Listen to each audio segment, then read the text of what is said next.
وذكر فإن الذكرى تنفع المؤمنين.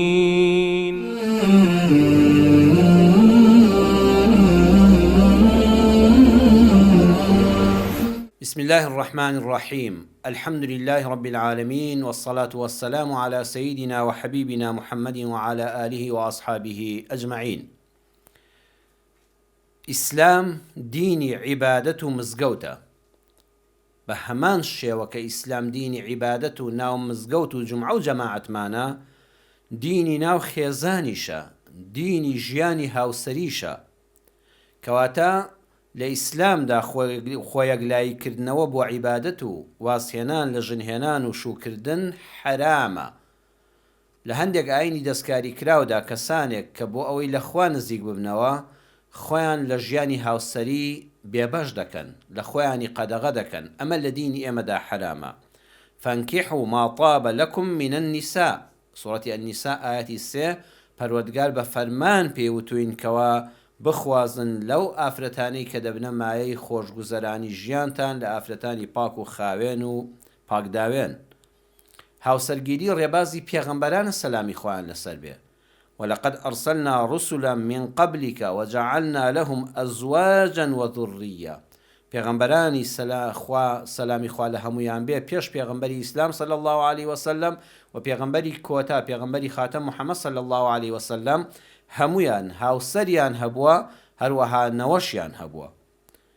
پێغمبەری خۆشەویستمان صلی الله عليه وسلم وەکو لە سنەنی ئیبن ماجەدا و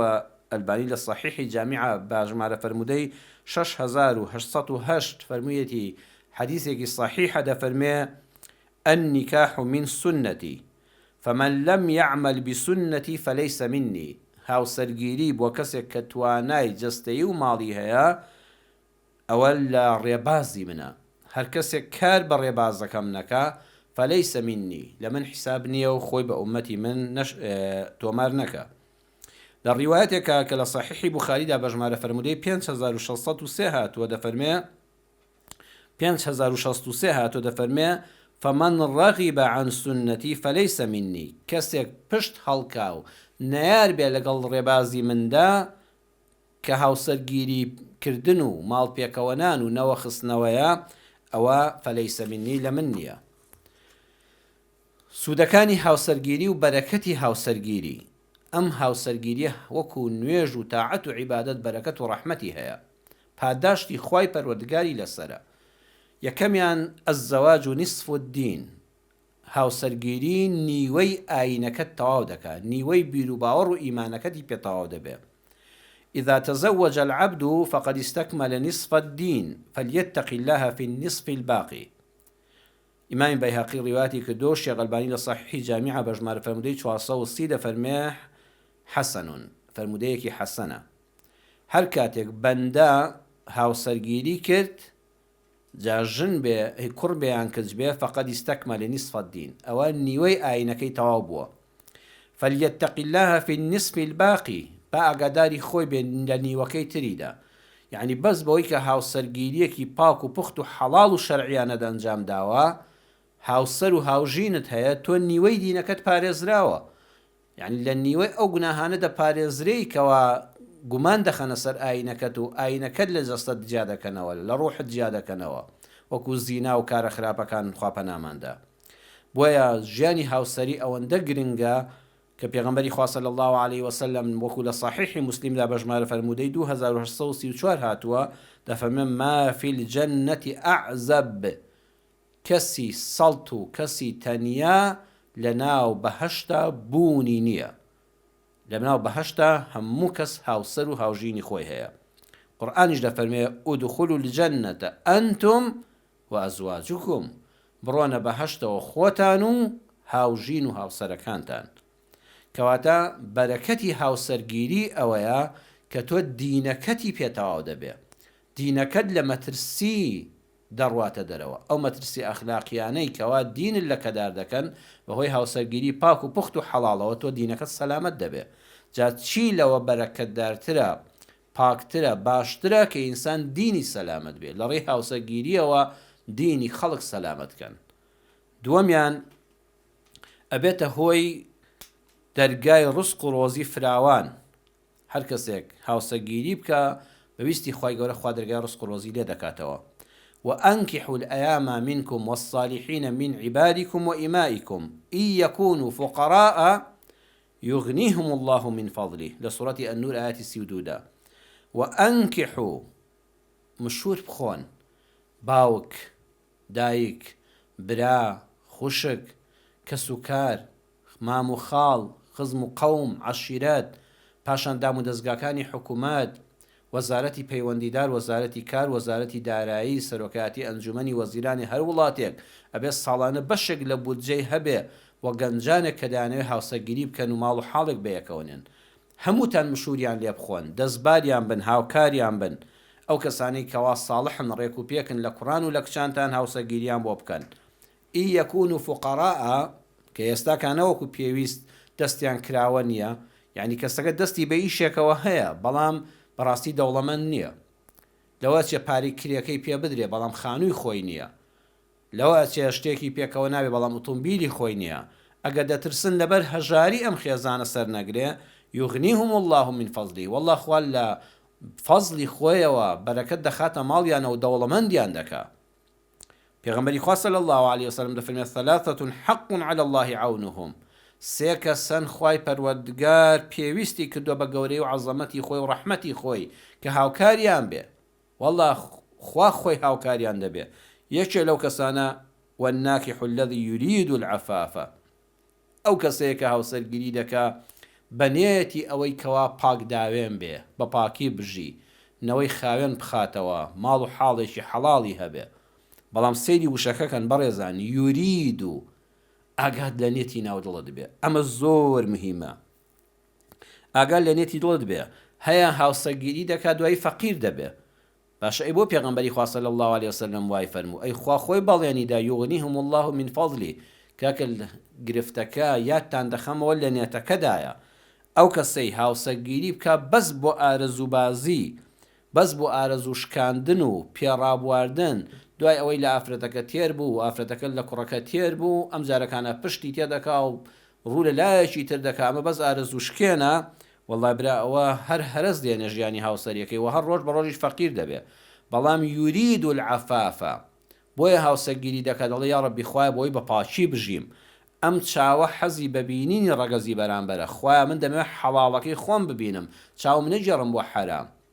ئەو جنسە و شەهوەتە کە لە ناو لەشی مرۆڤ خوای گەورە خەڵقی کردووە ئەمەوێت لە شوێنی پاکە بینێژم بۆ ئەوەی بەرهەمی پاکی لێ بخەمەوە نەوەی ساڵح پێشکەش بە ئومەتی ئیسلام کەم والله بەم نێتەوە هاوسەرگیری بکەی دڵنیا بە الناكح الذي يريد العفاف حق على الله عونهم ئەوانە خوای پەروەردگار کۆمەکیان دەکا والله بەرەکەت دەکەوێتە ڕزقتەوە بۆیە پێشینانی ئێمە کوردەکانمان چەند جوانیان وتووە ئەڵێن ژن و ماڵ قەت ئەم بزاراوەیە نابێتە ماڵ و ژن هەر لە هەر کەسێک دەبیستی بێت تا ئێستا هەر ئاوا هاتووە ژن و ماڵ یعنی کە ژنت هەبوو ماڵت دەبێ بەڵام بڕواتان هەبێ نابی بە ماڵ ئەگەر ژنن نەبێ.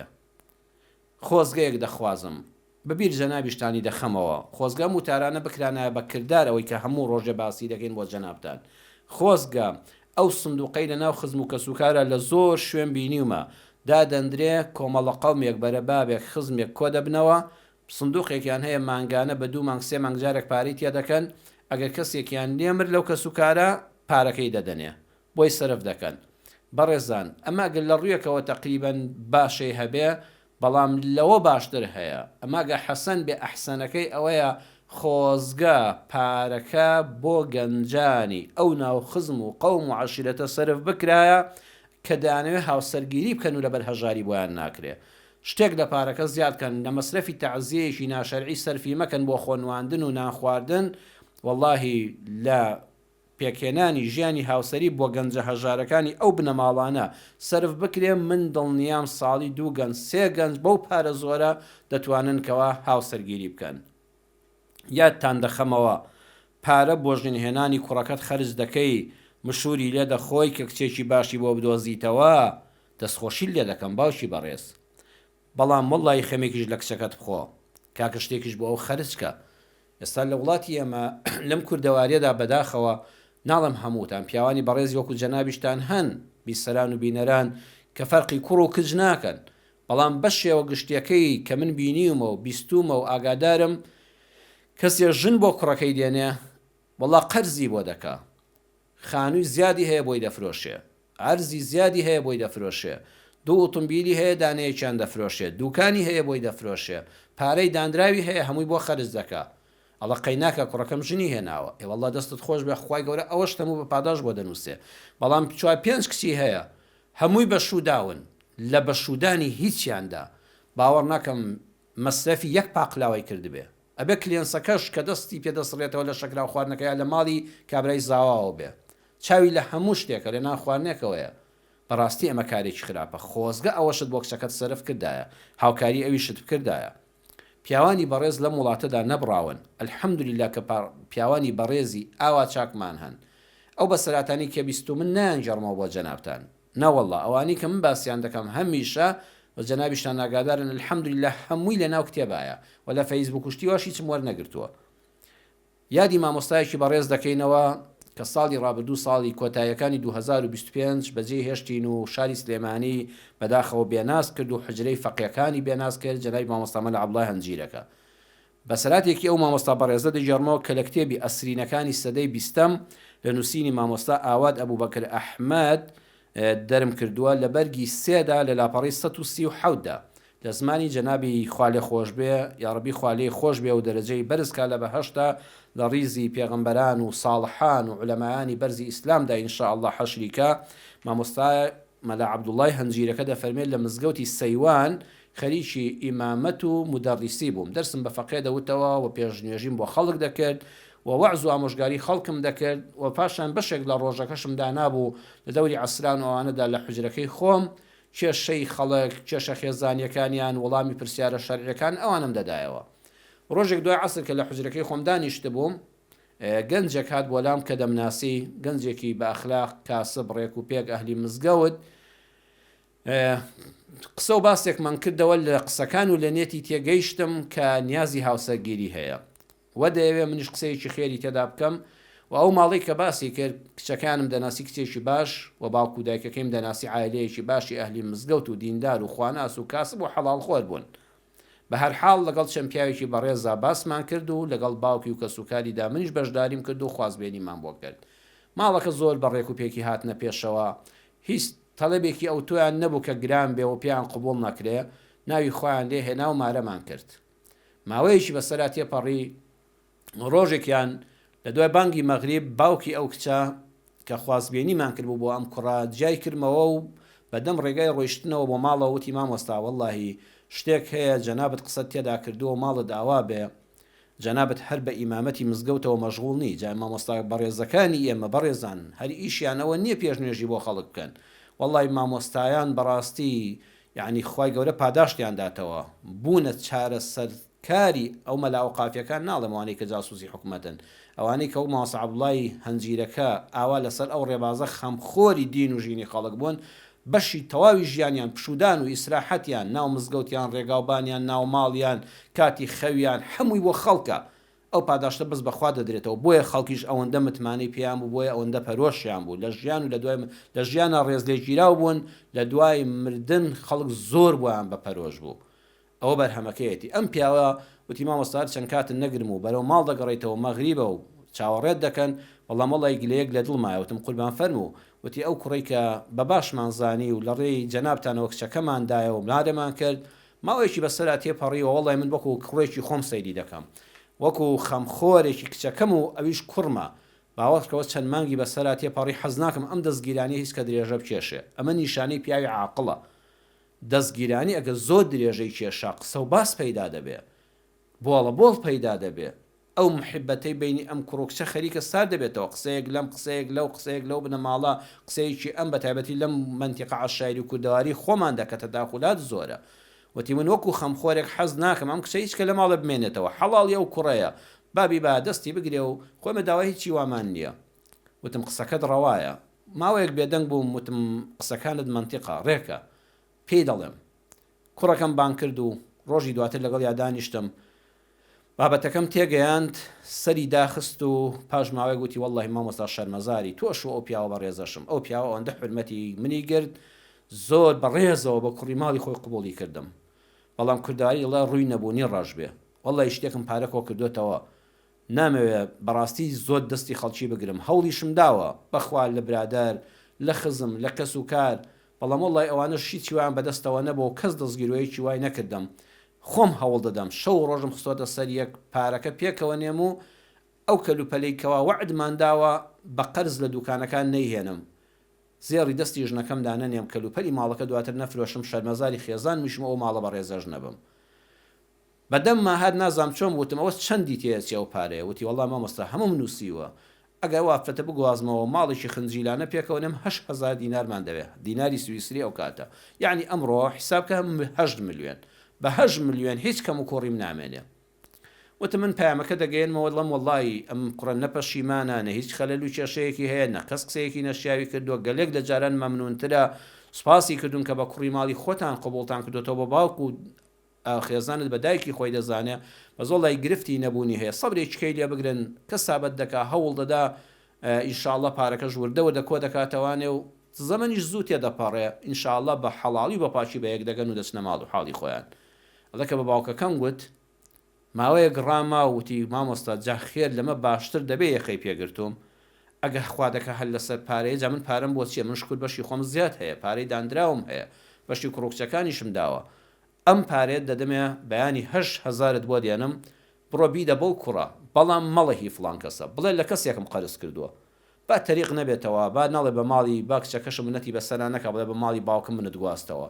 با چاوبەرژێری بەس خۆی پەروەردگار بێ بڵێ بە قەرز داومێ کە سابەت بکە ئەو وەختەی پارەکەی بۆ هێنایتەوە بڵێ ئەوە هەدیەی خەزوورتە بۆ تۆ بۆ کچەکەی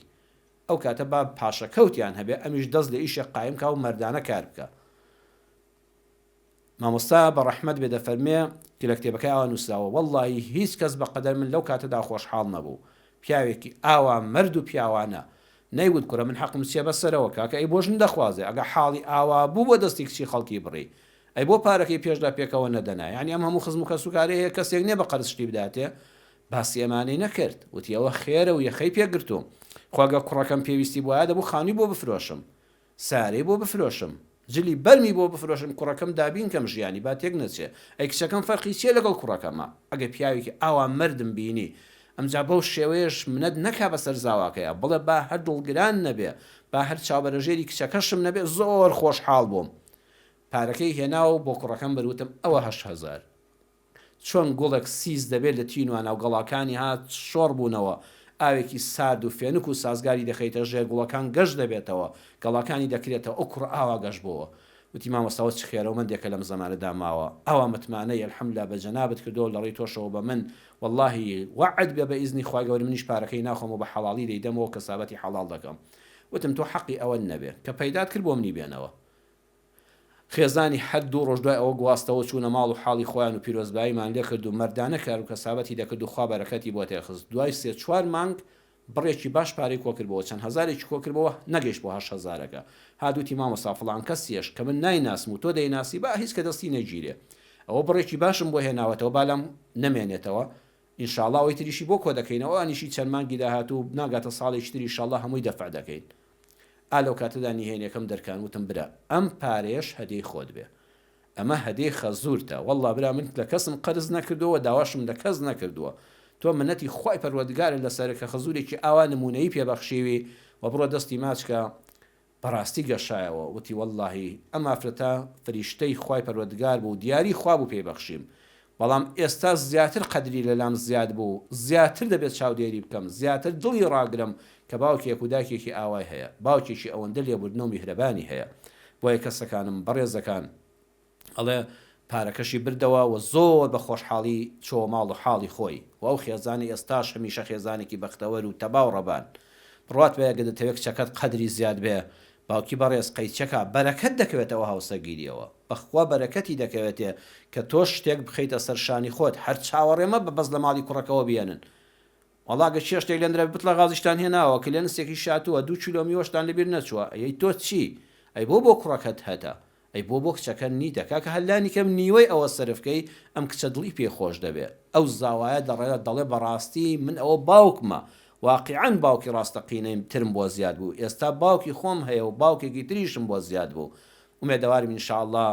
هەموو کوڕکچەکانمان بە حیا و بە حورمەتەوە دابمەزرێن و بچنە ماڵ و حاڵی خۆیان و هەمومان دوعای خێریان بۆ بکەین دوعای خێر بۆ هاوسەرانی خۆمان بکەین بۆ نەوەکانمان بۆ کوڕکچەکانمان بکەین یا ڕەبی خوا هەموو خێزانەکان هەموو هاوسەرگیریەکان پڕخێر و بەرەکەت بکە والسلام عليكم ورحمة الله وبركاته وذكر فإن الذكرى تنفع المؤمنين